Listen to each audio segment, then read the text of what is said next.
నా కోరిక అదే. మీరు నన్ను ప్రేమిస్తారు, నన్ను అభిమానిస్తారు నాకు తెలుసు, కానీ నాకంటే ఎక్కువగా మీరు ఆయనతో అనుబంధం ఏర్పరచుకోవాలి. అప్పుడు మీరు ఇక చెదర్రు.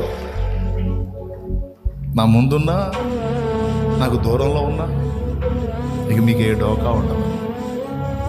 మీరందరూ ఆయనతో అనుబంధం ఏర్పరచుకుంటే అన్ని కాలాలకి నేను అందుబాటులో ఉండకపోవచ్చు, ఆయన ఎనీ టైం నా తండ్రి అంటే ఏమి నా కుమారుడా అని అందుబాటులోకి వస్తాడు.